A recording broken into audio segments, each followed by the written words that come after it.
2 years ago, I was left standing at the altar, humiliated and heartbroken. My fiancé dumped me an hour before the wedding and ran off with my brother. I never saw it coming. Or maybe I just ignored the signs because I loved her so much. We'd been together for 5 years and I thought we were happy, but looking back, it's clear I was blind to a lot of things. My family never treated me as their priority. My parents always favored my brother. He was the golden child, charming, successful, and the type of guy people naturally gravitated towards. I was the quieter one, the one they always compared to him, making me feel like I didn't quite measure up. It was constant growing up. Why can't you be more like your brother? Or, your brother did this, why can't you? I thought things might change as we got older, but they didn't. If anything, it got worse. Anyway, my fiancée was everything I thought I wanted in a partner. She was smart, beautiful, and driven, but she had a selfish side. It wasn't obvious at first. It showed up in small ways, insisting things always go her way or never apologizing when she hurt my feelings. I brushed it off because I loved her and believed we were building a life together. I never imagined she'd betray me the way she did. The wedding day was supposed to be the happiest day of my life. Everything was ready. The venue, the food, the guests. I woke up nervous but excited, thinking I'd soon be starting a new chapter with the woman I loved. Then, an hour before the ceremony, she called me. Her voice was calm, almost cold, as she told me she couldn't go through with it. She didn't love me anymore. Then she dropped the real bombshell. She had been seeing someone else. That someone was my brother. She didn't even seem sorry about it. She said she didn't want to hurt me, but felt she had to follow her heart. I didn't even have time to process her words before I hung up. My parents, who were at the venue, already knew. My brother had told them earlier that morning. Instead of supporting me, they were trying to calm things down to avoid embarrassing themselves.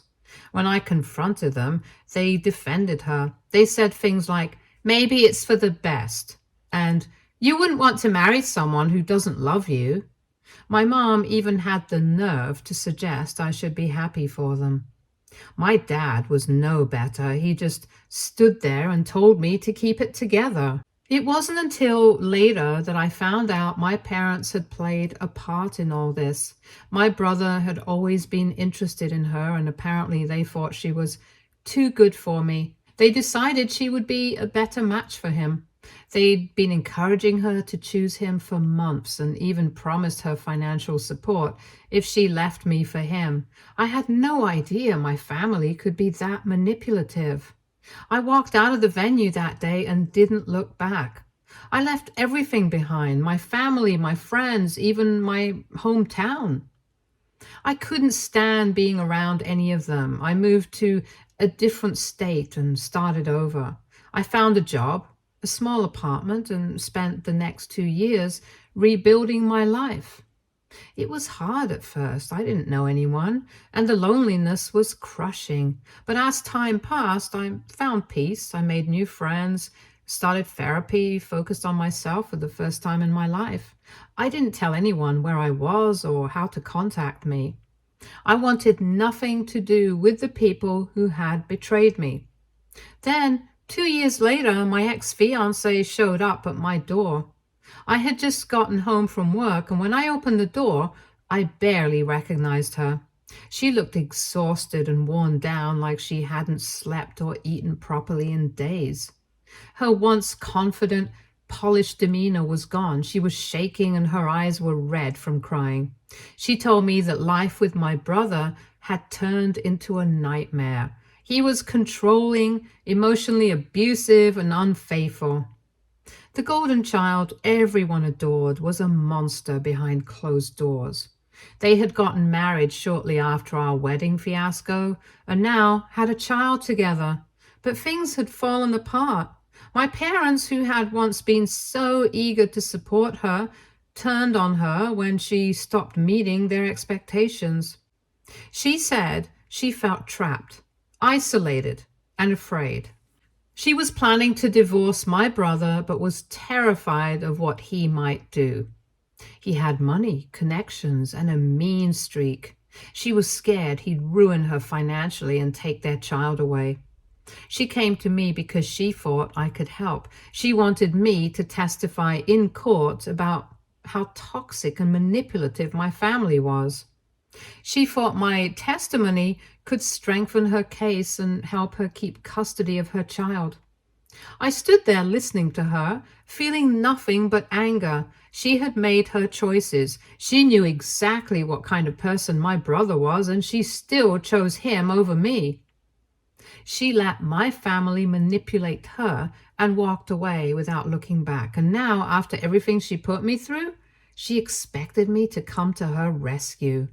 I told her no. I didn't yell or argue. I just said no and closed the door. It felt good, but it didn't last. A couple of days later, the texts started. Somehow she told people about her visit and word spread. Old friends, even mutual acquaintances started reaching out to me. They called me selfish, bitter, and cowardly for refusing to help a woman in need. Her former maid of honor, who was supposed to stand by her at our wedding, sent me a long message about how I wasn't man enough to step up. She said I was proving my family right, that I was weak and didn't deserve my ex in the first place. I couldn't believe the audacity. These were people who had vanished from my life after the wedding. None of them had stood up for me back then, but now they thought they had the right to lecture me. I ignored most of it, but it still hurt. They had no idea what I'd been through, and they didn't care. They just wanted me to fix a problem that wasn't mine to fix. Now I'm left wondering if I did the right thing. I owe my ex-fiancée nothing. She made her bed, and now she has to lie in it. But there's a child involved, an innocent kid who didn't choose this mess. Part of me wonders if my refusal to help might hurt him in the long run. At the same time, helping her would mean letting my family and her drama back into my life, and I'm not sure I'm willing to do that. Reddit, what would you have done in my place? Did I make the right call, or am I being selfish too? Update 1. I really didn't expect my post to blow up like it did. Honestly, when I first started typing out everything that happened, I wasn't sure if anyone would even care. But here I am, reading through hundreds of comments, some supportive, some tough to read, and it's been a lot to process. To everyone who reached out with advice or even just shared their thoughts, thank you. Whether you agree with me or not, I'm grateful for the support and the different perspectives. Writing all of this out has definitely helped me sort through a lot of emotions, and I've found some clarity, but it's also stirred up a lot of stuff I thought I had buried deep down. So after I posted, I spent the rest of the evening reading through comments. Some people pointed out things I hadn't even considered, like the fact that if I were to get involved with my ex-fiancé's legal stuff, it could potentially make things worse, not only for me, but for the kid as well. There were others who were straightforward, telling me I should stay as far away as possible, and that my ex made her bed, now she can lie in it. Those comments honestly made me feel better about my initial reaction to her showing up at my door, but then there were the others who brought up a different angle, the child. I mean, I know I don't owe my ex-fiancé anything, but hearing so many people say the child is the one who's innocent in all of this, it got to me. A lot of you said I should try to do something for the kid without getting dragged back into the toxic mess that is my family. And that's what I've been struggling with ever since. I really don't want to have anything to do with her or my brother again. I don't want to be the hero or the good guy in a situation where I'm just setting myself up for more heartache. But then again, I feel like I should do something, even if it's not for her. It's funny though. After reading so many of your comments, I started wondering if maybe there was something I could do that wouldn't involve me talking to her again or getting sucked back into the drama. I even considered calling a lawyer just to ask what would happen if I did testify or if I helped her in some way. But the more I thought about it, the more I realized that it's still not my job to fix any of this, and especially not when it means dealing with my toxic family again. But the guilt of knowing the kid is caught in the middle of this mess, that guilt doesn't go away. And then, like clockwork, my brother decided to show up in the picture again. Yesterday morning, I got an email from him. Yes, my brother, the one who hasn't spoken to me in 2 years. And the last time we did, it was the day I called off my wedding. His email was cold, and honestly, just reading it made my stomach drop. It was short and to the point. I heard our ex-fiancé came to you for help. It's a huge mistake if you get involved. Stay out of family matters. You'll regret it. I stared at that message for way too long. I was tempted to reply, but then I thought, why the hell should I? This guy is the one who pushed me out of my own life. He was the one who pulled all this manipulation with my ex, and now he thinks he can tell me what to do. The audacity. I don't even know if audacity is a strong enough word for how I feel about him, but I didn't respond. I couldn't be bothered. It's honestly laughable how entitled he still feels. He has no idea what I've gone through or what I've had to deal with all these years, and yet he thinks he gets to decide how I should handle things? No thanks. That's when the phone call came in. It was from an unknown number, and I'm sure you can guess who it was. Yep, it was my mother. After 2 years of radio silence, she decided this was the time to call me. The second I picked up and heard her voice, I was immediately reminded of all the reasons I had cut ties with her and my dad. I couldn't even get a "How have you been?" or "I miss you" before she launched right into it. She started talking about the divorce, my brother, and how I needed to be the bigger person and keep the peace for the sake of the family. That was when I snapped. I don't even remember what I said exactly, but I know I told her I didn't want to hear any of it. She kept on, though, talking about how hard things were for my brother and how I was punishing the child if I got involved. I told her I didn't care and that I wasn't going to fix their mess anymore. I hung up after that. That conversation left me so numb for some reason. It reminded me of everything my parents have done to me. How they always favored my brother and how they enabled his worst behavior. And how they'd always expect me to be the quiet one, who just took whatever they threw at me. It's never been about me, not once. I've always been the backup son, the one who was supposed to just deal with whatever crap came my way. Hearing my mom defend my brother again was like a slap in the face. It made me realize nothing's changed. Not with my parents and not with him. And to be honest, that's why I'm not going back. As tempting as it is to take the moral high ground, I know I'd only be putting myself back in the same toxic cycle, so I'm done. I made my peace with walking away, but this situation has opened a lot of old wounds that I thought I had healed. But as much as I want to just shut it all out and pretend it's not happening, I can't ignore the fact that the kid is in the middle of all this. I keep thinking about how helpless he must feel watching all of this unfold. I know he's innocent, but what if he's being emotionally manipulated like my ex was? It kills me to think about it, but still, I keep telling myself this isn't my fight. I've been through enough already, and I'm not about to get pulled back into their drama. So I've been sitting with these feelings for a couple of days now, trying to figure out what to do. And part of me wants to just move on, leave them to their mess and walk away for good. But then there's another part of me that's wondering if maybe I could help the child somehow without getting back in the middle of everything. I don't know what the right move is yet, but I do know one thing. I can't let myself go back to the toxic person I was before. The one who always tried to fix everything for everyone else while ignoring my own needs. I've worked way too hard to get here, to let them drag me back in. But that guilt about the kid? Yeah, it's still there, and it's not going away anytime soon. What would you guys do in my situation? Would you help? Or would you just walk away completely?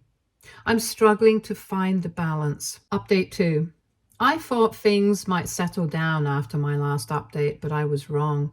Instead, things have escalated even further, and I'm honestly questioning how I ever put up with these people for so long. It's like the universe is testing my resolve. Every time I think I've built a wall high enough to block them out, someone finds a way to get over it or slip through a crack. Since my mother's call, I've been absolutely bombarded. It started with a few texts from extended family, my aunts, uncles, cousins, and now it's like they've all formed this united front. They're coming at me from all angles, telling me I'm ruining the family by not supporting my brother, or worse, by not staying out of his family matter, when that's exactly what I am doing. It's like they think I'm obligated to get involved just because we share the same blood. Some of them have even gone as far as saying I'm holding a grudge and not being a man about it. I've spent the last 2 years working hard to rebuild my life and move on from the toxic mess they created. And now they think I should throw it all away just to get back in the drama? It's exhausting, honestly. They don't understand that walking away wasn't some decision made out of spite. It was out of necessity. I couldn't continue living in that family dynamic. It was suffocating.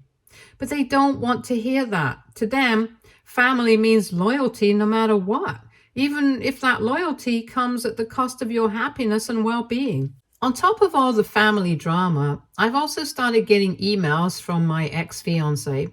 She's been sending them every couple of days now. At first, I just ignored them, but eventually I gave in and opened one. I almost wish I hadn't, because they were all the same. She's begging me to reconsider and keeps emphasizing how much I could help her and her child. Each email is more desperate than the last, and now she's even started sending pictures of the kid. I get that she's in a tough spot, but the whole thing feels manipulative. She knows I'm not heartless, and I think she's trying to use that against me. It's like she knows if she tugs at my heartstrings, I'll cave.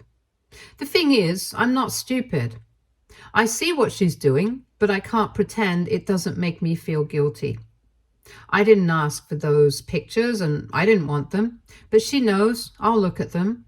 And the kid's face in those pictures, his little eyes looking up at me, guilt trips me more than anything else. I can't shake the feeling that I'm letting him down, even though I know I'm doing the right thing by not getting involved. And just when I thought things couldn't get worse, one of my old friends called me out of the blue.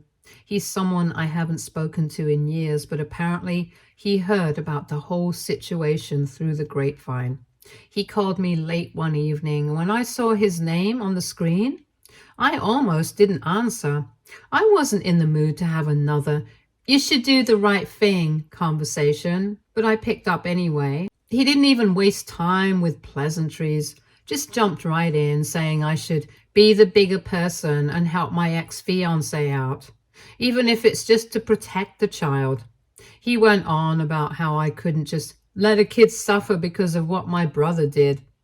I don't know if he didn't get the full picture of everything or if he just didn't care, but it was clear to me that he was just assuming I'd help because it was the moral thing to do. He painted it like I was some kind of monster for not immediately jumping to her aid.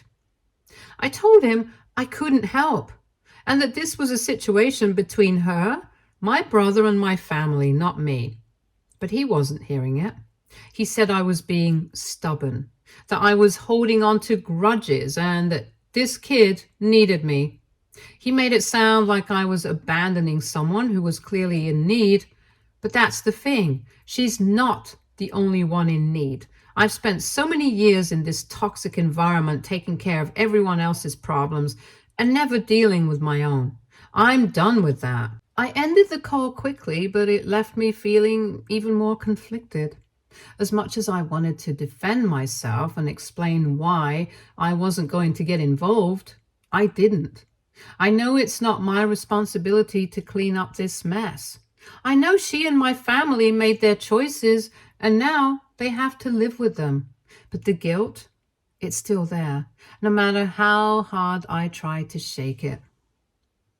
It's been hard to focus on anything else lately. I find myself second guessing everything. And the other day, I went out with some friends to try to take my mind off things, but I couldn't stop thinking about the situation. One of them even joked about how I was being a good Samaritan for not getting involved, and I had to laugh, but it wasn't funny. It just made me feel even more isolated. None of my friends really understand what I'm going through with this. The few people I have left from that old life are either too scared to speak up or just assume I'm doing the right thing. But it doesn't feel like the right thing, not when a kid is in the middle of all this. I've also been thinking about how my ex-fiance's situation could get worse. If my brother and my parents keep pushing for full custody, I honestly don't know what could happen. My family has always been good at manipulating the system, and I've seen them do it before. I'm worried that the child could get caught in a situation that's just as bad as, if not worse than, what he's already dealing with. But even with those thoughts in my head, I still can't bring myself to get directly involved. So I'm still stuck. Part of me is telling myself that staying out of it is the right call, but another part of me keeps wondering if I'm making the wrong decision. If I don't help, will I regret it forever? And if I do help, will it just drag me back into their toxic world? It's a no-win situation. What would you do in my shoes? Would you help the child, even if it means getting involved with your toxic family again? Or would you just keep your distance and let them figure it out on their own? Update 3. After reading through more of your comments and spending a lot of time thinking about the situation, I decided I couldn't sit back and do nothing for the child's sake. While I don't owe my ex-fiancé or my family anything, I realized the child didn't ask to be born into this mess.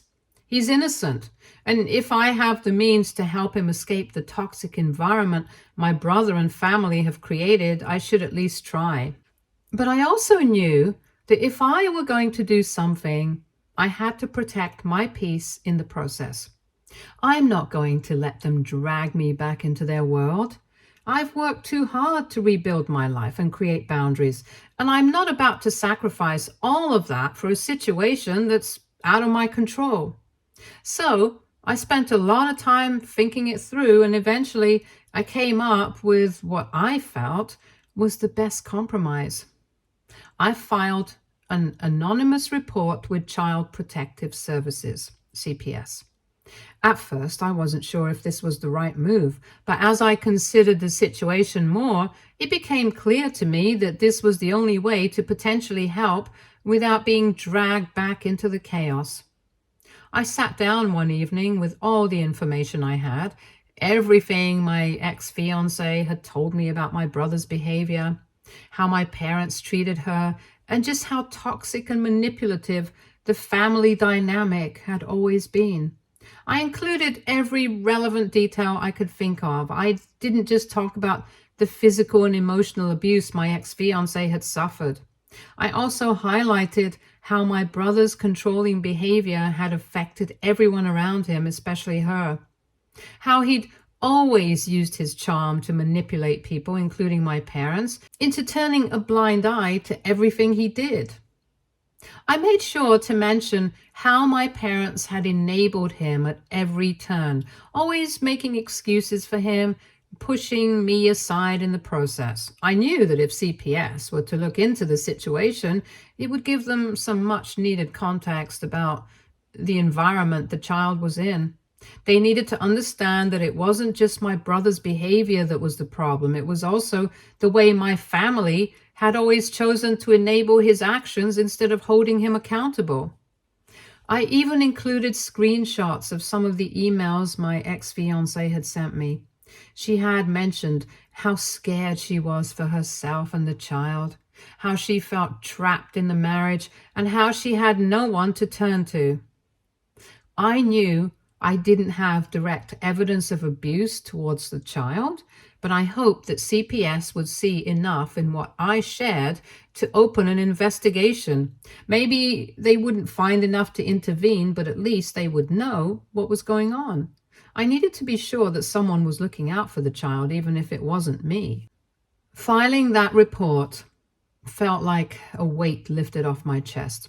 It was the right thing to do, but I didn't have to re-enter the chaos of my old life.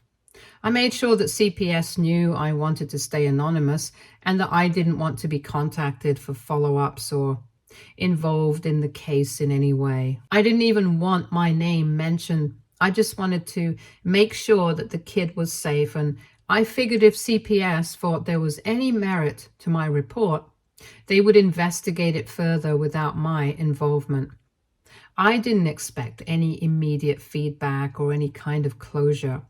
It was unlikely CPS would give me updates, and even if they did, it would probably be after they conducted an investigation. I was at peace with knowing that I did what I could.